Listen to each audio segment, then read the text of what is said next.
Now, I'll do it one more time. So my head is kind of looking up, chest is out, butt is out, sitting back in that chair, boom, driving right back up.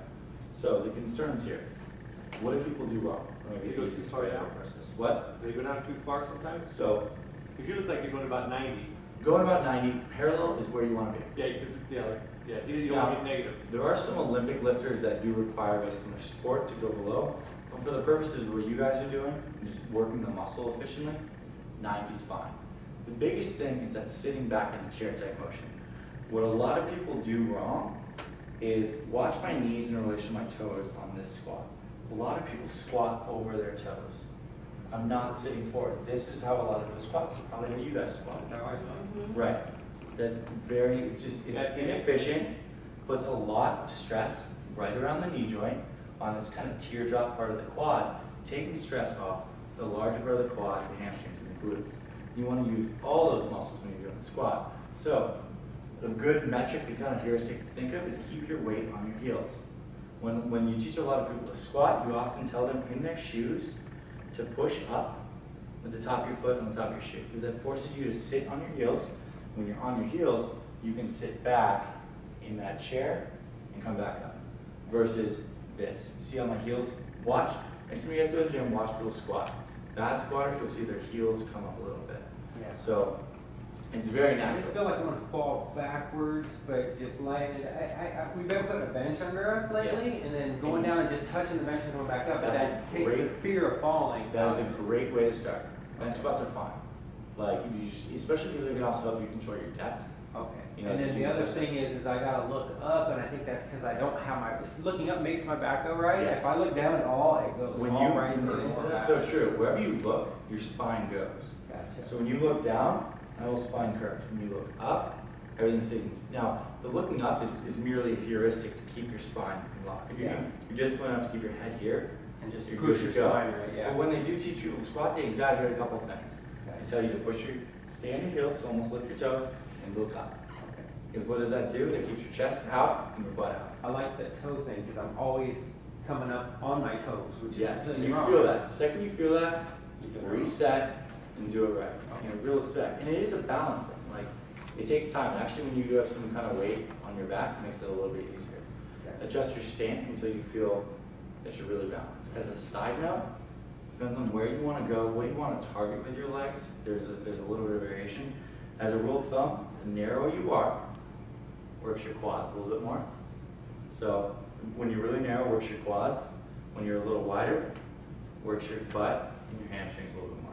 Don't get me wrong, the whole leg is worked throughout the motion. Your Yeah, I was toes. going to say your toes too, because I would heard that this. Toe in. like, So, helps the- typically, people will tell you, if your toes are not square, it should be slightly open. Never closed. Never closed, it puts a lot of stress on your knee. I'm going to tell you, it only matters what you're most comfortable with. Depends on how your knee joint works, what you're most comfortable with. So it doesn't have anything to do with Doesn't have muscles. anything to do with anything. So if you go really, you see these really wide squats like this with the toes out, it does work your glutes and your hamstrings more. But we're just getting too complicated at this point. Just do the exercise. Like, find a foot position where you feel balanced and comfortable. For you, it might be a little in, it might be a little farther out than me, wherever you like, whatever your sweet spot is. Find that. I think my toes tend to be, I guess, like a couple degrees a little bit out. That's my natural stance. One other thing to really watch for, a lot of people have muscular imbalances. We all do. You know, we haven't exercised each muscle, you know, equally throughout, you know, our lives. And what a lot of people will see with a squat, something you need to watch, is knees pinching in. So when you get tired, you're going to squat down good, and you'll see these knees pinch, and people pushing up like this. So if you do that, it means your quads, front half of your leg, is a lot stronger than your hamstrings and your butt. And you're going to need to be pretty diligent about keeping those things out. So you're going to focus on heels, looking up, down, forcing those knees out on the way up. You still want to let them pinch. Other than that, seriously, the best exercise you can do. And the best program you guys could probably do, to not get too fancy, is 2 to 3 full body sessions a week, where you go in and do 3 sets of X, depending on your goal, of these 6 exercises. Then you're out. Then you're out. That would be exactly what you want to do. Now, see if you have a trainer who does programming for you. Obviously go with that. He has something designed in mind. But people get way too fancy. And I will say, not to knock trainers, but trainers get too fancy too, because fancy sells, and because people that buy training want to feel like they're doing something different than the people who haven't buy training. That's why they put you on a Bosu ball on one foot with a band going like this. You know what I mean? Because there's honestly this kind of draw to do stuff that gets away from the basics and is a little swanky because you're paying $60 an hour. And that's fine, but these are what drive results, hands down. So, bench press. I threw a picture up with a guy with dumbbells. Bar, doesn't really matter. Doesn't really matter. Now, I think there's an added benefit to the dumbbells because you have to naturally stabilize both of them, works a lot of stabilizing muscles. And chances are if you go to a gym, there's 9 guys waiting to get on the barbell bench press anyways. So, really pretty basic, I guess I can probably lay down dumbbells. But I think the biggest thing I would caution you guys with is the positioning of your elbows. So when you're here, I just want you guys to be totally comfortable. It's kind of like you think you're doing a push-up, correct? So if you're doing a push-up, you're just like this. It's the exact same thing. So I want you to find where you're comfortable. Obviously, like, I don't want you to exaggerate anything. Don't flare too wide necessarily. Find that nice angle for you. Just like your squat, you're gonna find it. I think it's gonna be somewhere in between here, which would be like a lot of triceps, here, which would be a lot of chest. Just get that natural press. And now, when you get down, hold that stretch, and you're driving up to have the dumbbells touch the top. So the beauty of that is that you can fully contract the muscle through to the top, and that's where you get that squeeze of the muscle that's contracted. Now, in terms of depth of the motion, there's a certain point where you can go too deep. Meaning, when you go really, really deep, it takes tension off the chest and throws it onto some of the connective tissues in between, and that's not the point of the exercise. The point of the exercise is simply to work the chest. So, we're going to talk a lot more in the future about how to breathe during these exercises, because that's seriously half the battle that people totally mess up. But it's very simple. Just think about you're doing a push-up with the dumbbells, they're touching, and they're coming down. We're also going to talk about tempo of rep ranges, of course.